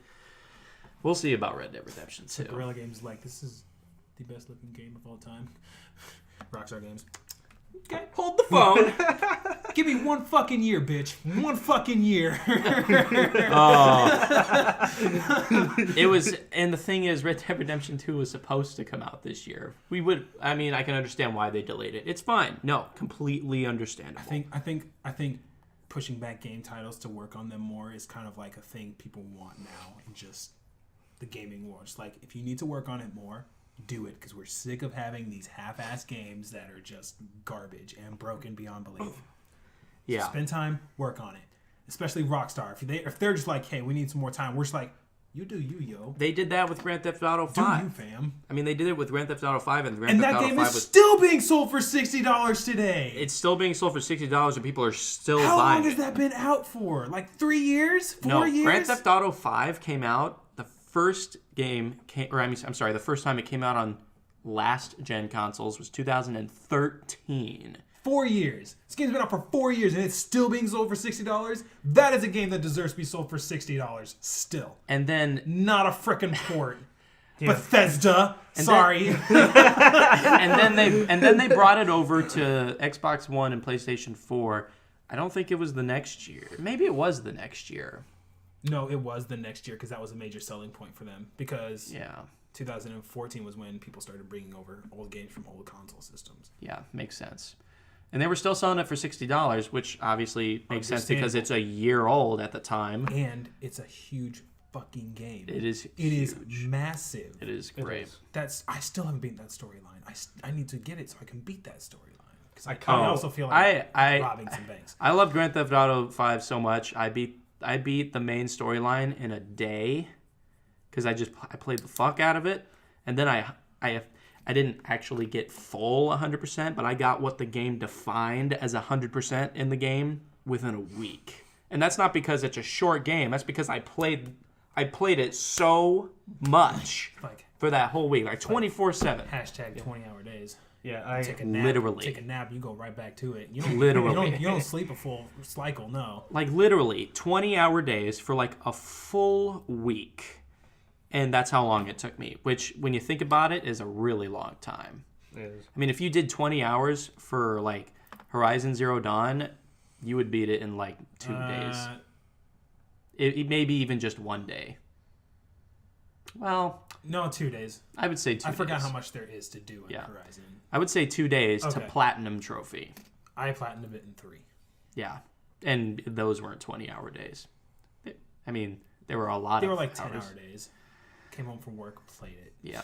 So nonstop. I would say 2 20-hour days would beat Horizon Zero Dawn. It took 7 20-hour days for Grand Theft Auto 5. All right. It's big. So we have Monster Hunter on that list. Yes, there's Monster Hunter World. Good looking game. Enjoying the demo. Yeah, You're enjoying it. You yeah. play it solo. Playing it with people is even more fun. Because you'll be down there wrecking the feet, and then I'll be on its back, like fucking stabbing it constantly, flipping up to its face, Yeah. stabbing it in the eye. How are you still walking? It's it's one of those games where if you play it with people, it's so much more fun. So much like fun. Left 4 Dead. Woo! Oh man, Left 4 Dead. I'm not even gonna get started on Left 4 Dead. I could go on that for hours, but I'm not gonna do it. I'm not gonna do it. I'm not gonna do it. I want to say something. yeah. Screw you, Ryan. Screw you. Okay. But yeah, Monster Hunter World, definitely one of those games that would be a lot more fun with more people, which I think there should be more of. Like bringing back games that obviously there are some good ones that you can play with people, but games that are more fun with people. Hashtag make couches great again. Yeah, yeah. That couch co-op. And then there's Spider-Man on that list. Yep, Spider-Man. I think it's Yes. Isn't it just called Spider-Man? Marvel's Spider-Man. By Insomniac Games. I don't even know what that game's gonna be like. I wonder if it's gonna be like. I believe it's Ultimate Spider-Man. No, not Ultimate Spider-Man. It's a transition. I think it's Peter Parker's final days. Right. Because they introduced Miles Morales. That's right. In this game. Who I read up on last night. I wonder what the gameplay is gonna be like. I wonder if it's gonna be like Spider-Man 2 on the PlayStation 2. You watched the gameplay, haven't you? Well, I've watched the gameplay, but Okay. I mean like. Oh, world aspects wise? Yes. Okay. Like open world, or if it's going to be somewhat open world, or I'm not sure. I feel like it'd be really cool if it were open world, like Spider-Man 2 or even Ultimate Spider-Man. I think it might be. And that would be awesome. I would Because Insomniac showed that they can do it with what's that really weird game? Sunset Overdrive. Oh yeah. They proved that they can do it with Sunset Overdrive. They're carrying over Sunset Overdrive's wall running mechanics into the Spider-Man game, but they can do it. I have no doubt they're going to make this game amazing. I agree. And God of War. Yep. Oh my God, the return of Kratos. It's been quite some time since Yes, we've had please. Kratos. It's been quite some time since we've had like No a religion to murder. Yes. Oh, Odin. I'm so ready. So ready. It's gonna be really. He now has You want to a know beard why and it's called? mustache. Why they're called mythological religions? Because this motherfucker made them mythological. He killed them all. Kill them all. They're not real. So excited. They ain't real anymore. But that's the thing. Who makes it? I knew it. Santa Monica Studio. Those assholes.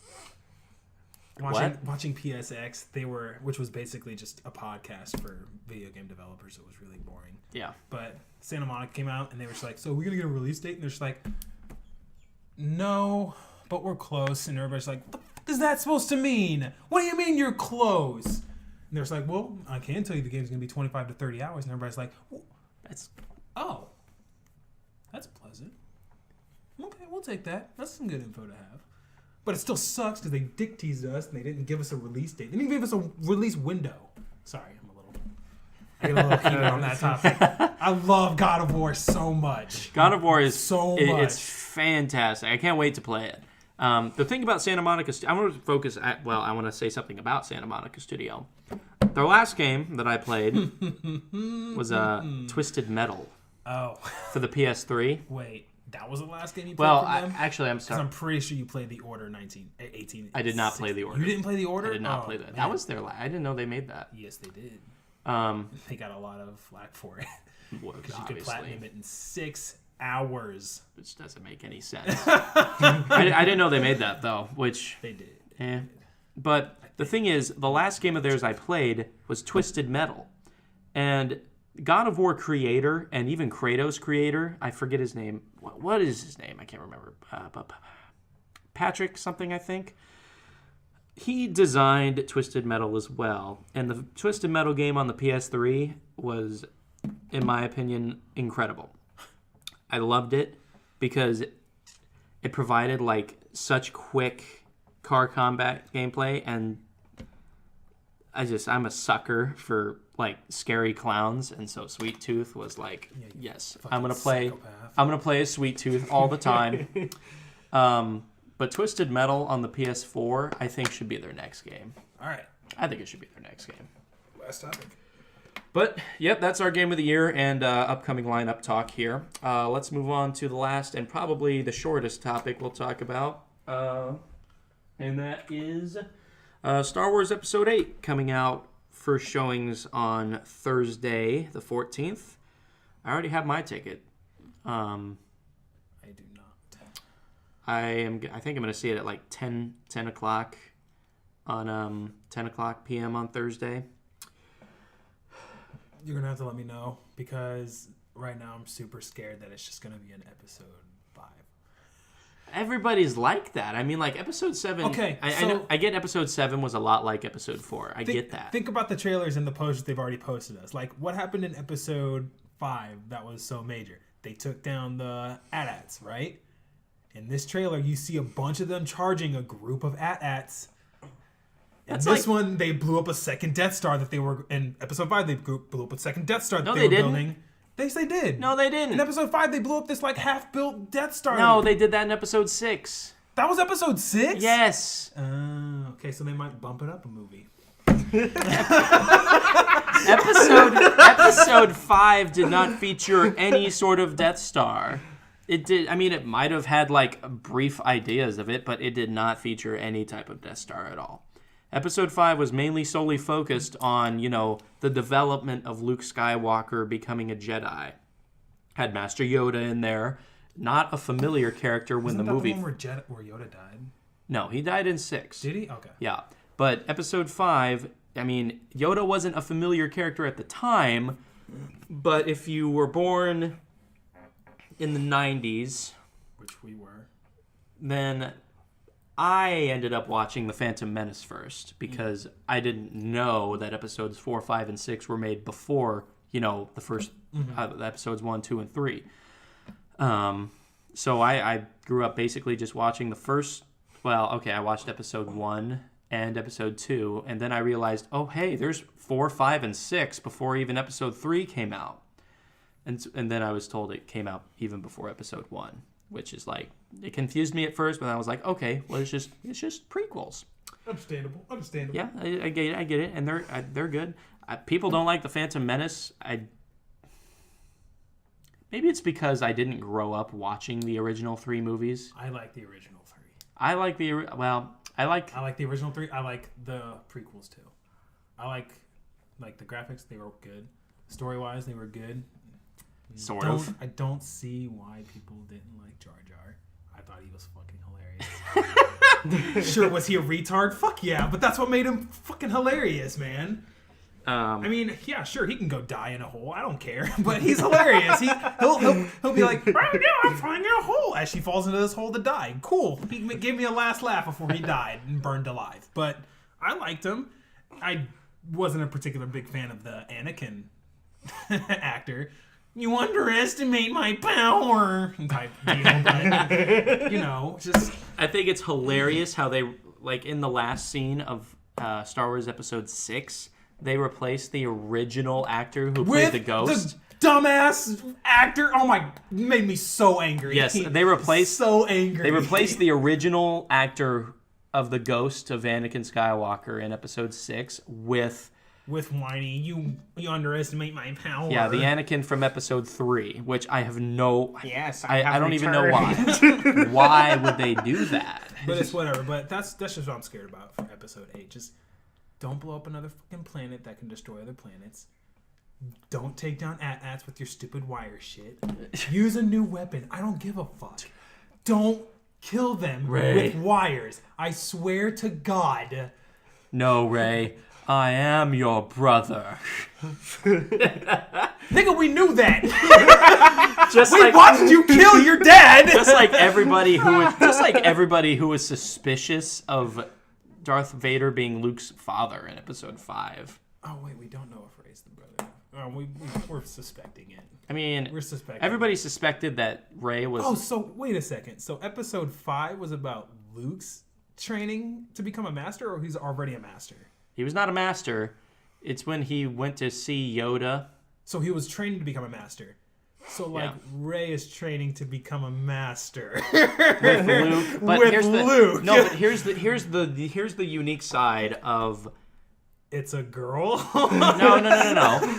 Like if you remember in I think it was the first trailer, the focus here is the last Jedi. She is going to be the last Jedi. Either that or Luke's the last Jedi, and he's like training her to be this sort of neutral character, which I think they're introducing in this one. I will say this will be my favorite Star Wars if they make Luke the first official canon Grey Knight. I will be like, this movie's the greatest. The Grey Knight. Grey Knights are dope, man. They're like, they got the Sith lightning and then they got whatever. Like, there's so much like kind of lore to them. Yeah. That Disney's just like, no. And No. I feel It's like what are you talking about? Those are gotta be some of the coolest people. and if Luke does some Yoda type Jedi lightsaber tricks, I mean, not like jumping in the air and stuff, but like some badass lightsaber tricks, I will be like, yes. I'm gonna laugh my ass off if he detaches his arm and throws it with the lightsaber at somebody, and then pulls it back with the stub hand. Oh my god, with the force of the stub hand. Oh my god. I'm gonna laugh my ass off if that happens. So he's just like, "You don't have your lightsaber anymore." She's like, "Give it back then." Throws his hand, pulls it back. Oh my So have god. like a force whip. That'd be super dumb, but it'd be cool. I get cut off my robot arm. Okay, we're good. Oh my gosh. Yeah, but hopefully people don't think it's just another episode 5. I can't. It comes out on the 18th or is it this week? This week. This week comes out on the 15th. The 15th officially, but there's, like I 14th said, midnight. screenings on the 14th. Okay, cool. It's gonna be a crazy night, man. I don't know. I think it'll be as much like episode 5, if not less, than episode 7 was like episode 4. Come on, make some originality, guys. Make something new. To be fair, episode 7 did remind me a lot of episode 4, just like it did with a lot of almost everybody. But I still liked it. I mean, there's nothing. I mean, there is something wrong with not being very original with the Star Wars title, but I will give them a lot of props and respect if they officially kill off the Sith in this movie and create a new dark side title series. Because the Sith weren't always called the Sith or whatever. There was somebody before them, and then the Sith came along. Because like there used to be this whole planet of all these guys, and then they made the power of 2 or the rule of the 2, which made it so like there can only be 2 Siths at one point in any given time that controlled the dark side and whatnot. So like if they get rid of the whole Sith race and they make a whole new race for the dark side, I will be extremely impressed. I think that's what they're going towards. That will impress me because what is his name? What's his last name? Solo. Ben Solo. Thank you. Ben Solo. So like if he doesn't take up a Darth name, that'd be awesome. That'd be great. So like God, what's his name then? Kylo Ren. Thank you, Kylo Ren. So if they made it a Ren type deal, so like people go with the first name and then Ren has to be followed behind it, that'd be cool. Yeah. That'd be awesome. Because then they could have this whole samurai type deal, sounding type dark side. That'd be dope as hell. That would be pretty cool. What's your name? Vexor Ren? That sounds awesome. Vexor Ren. That sounds awesome. So like bring in this whole new race and then he's like the founder and whatnot. Wait, are you asking me if it's Vex or Ren, or is that your name? That's my name. Do I need to kill you for it? Nope, just clarifying. I just want to know what to write on the Starbucks drink, man. Calm down. But I really hope they reveal who Snoke is. I think we will see Snoke in person. I don't know if they'll reveal if he's like somebody we know already, but I think we do see him in person this time around. Now, how do you feel about? I don't think it might be the most recent trailer where it shows Kylo kind of making a tough decision on whether or not to shoot down we all know Princess how that Leia's one's ship. We all know how that's going to turn out. Do you think he's going to do it? I think he's going to do it. He's killed his dad. Yeah, now's a major step in him becoming a full-blown dark side lights or Jedi, or not Jedi, but like a Sith, like getting closer to it, right? He's still got one major family member he needs to kill. I mean, sure, he's killed a bunch of kids, yeah, but like Snoke was just like, nah, that was step 1. Ready for step 2? He's just like, 2nd grade. yes. I mean, When he I thought really that wasn't. I thought that was the final step. Like, I just killed like 39-year-old kids, man. But Snoke's like, no. Kill your family. Go kill your fam. He's like, my fam, your fam. Which brings me to another. Okay. Which brings me to another conspiracy theory here. Do you think that Han Solo, like, knew that Kylo Ren was gonna like try and that he was like really kind of stuck between killing him and not killing him, and Han Solo like sacrificed himself for his son? Yes. You think he like purposely went in front of that He lightsaber has and turned it on? seen it happen before. How could he not predict it? When the kid was one of the in the lineage of people that had to already make that decision. So like Kylo's family line has already got a pretty close relationship with the dark side, right? So like he was already just like, I've already seen this happen. I know he's gonna kill me. I'm not gonna tell Chewie though, because I want him to give my son a rough time. Shoots him. So if this motherfucker's gonna kill me, he's gonna have a hard time doing it though. So yeah, I think he knew the entire time. I think he knew.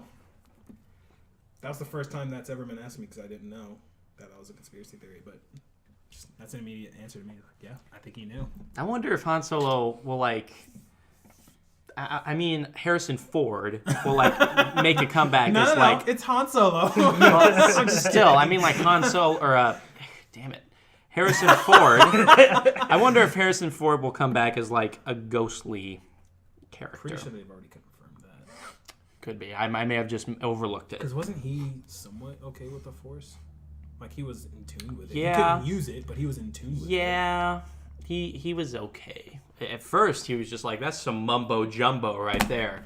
But then, like, towards the end of of episode 6, he was like, yeah, he kind of believed in it. And then, you know, obviously his son went towards it, so he's probably like, I'm not a Christian, but I'll still support you in your religious decisions. A Christian? Christ exists in this universe? It's just an example. I'm not a Jediist, but go ahead, murder me. Right there through the gut. But We'll see.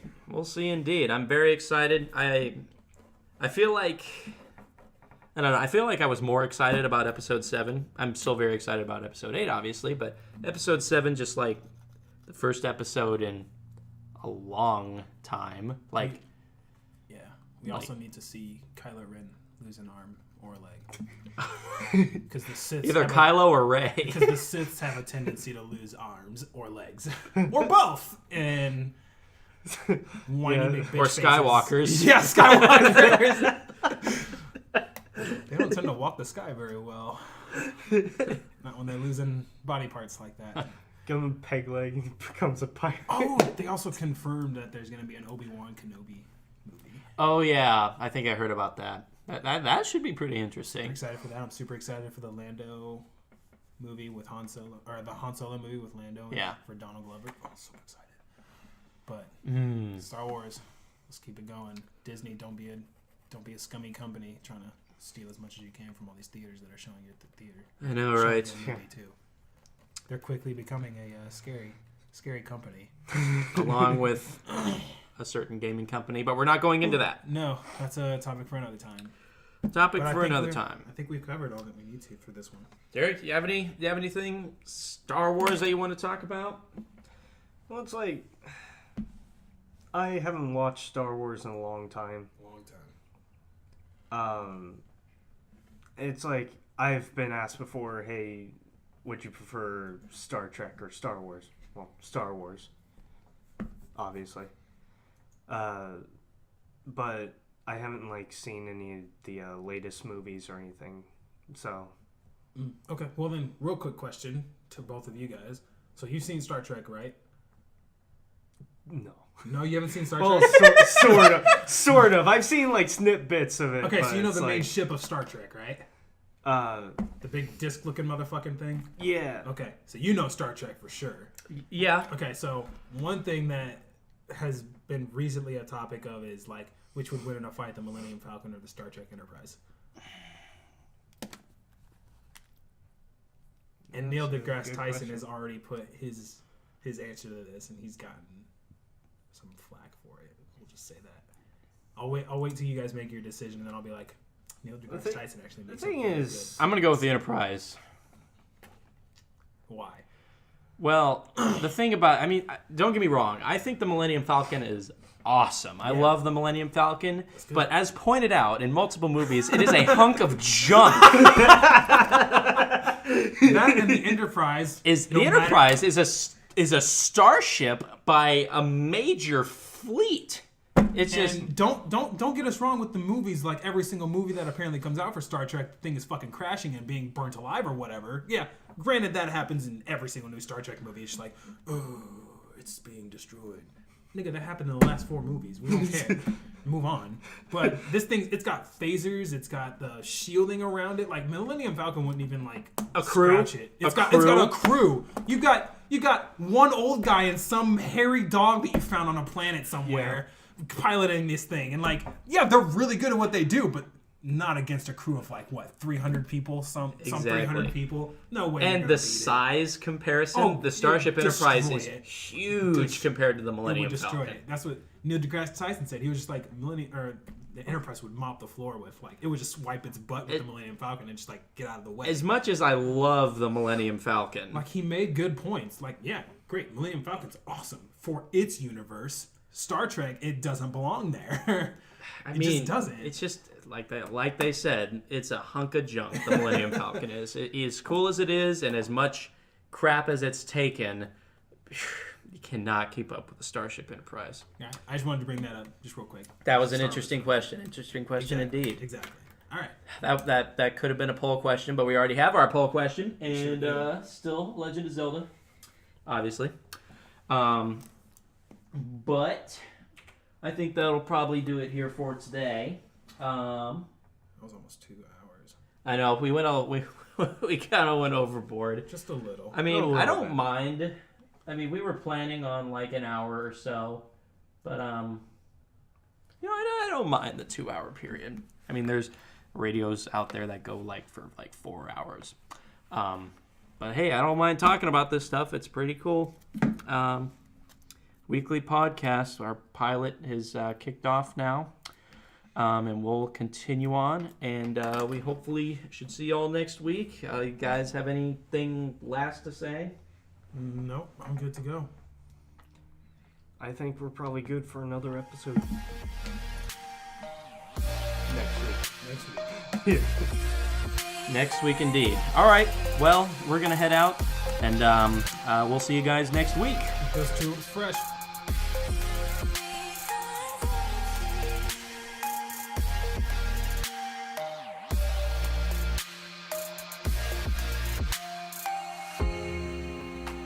Strong enough to reach the line.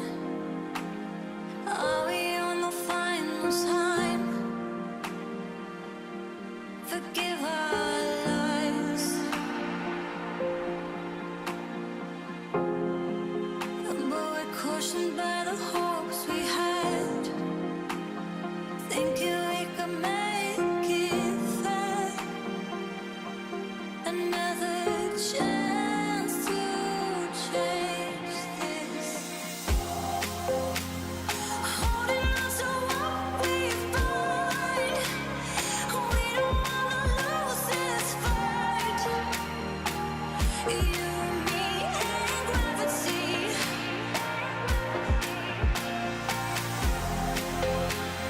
Brave enough to give it all.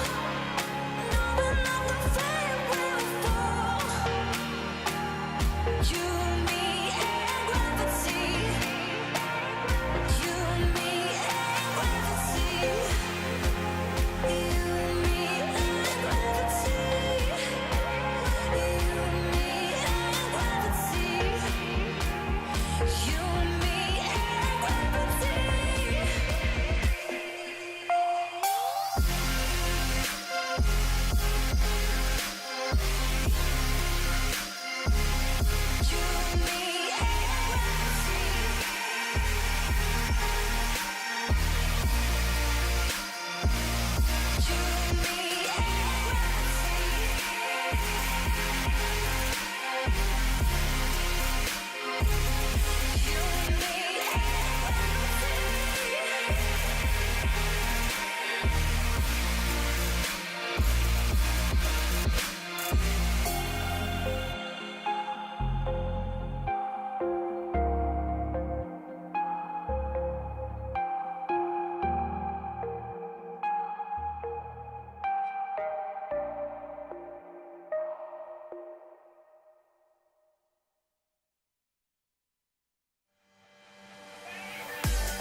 Wasting time on my own. All the places you said we go. All this pain builds within. Footsteps fade, what could have been? Finally I feel more free. The end of you and me. Let it go, let it be. My heart belongs to me. My heart belongs to me. Ooh, you're never gonna let me go, and I will never let you go. And now I'm feeling stronger, feeling stronger. Ooh, you're never gonna let me go, and I will never let you go. And now I'm feeling stronger, feeling stronger.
Wasting time on my own.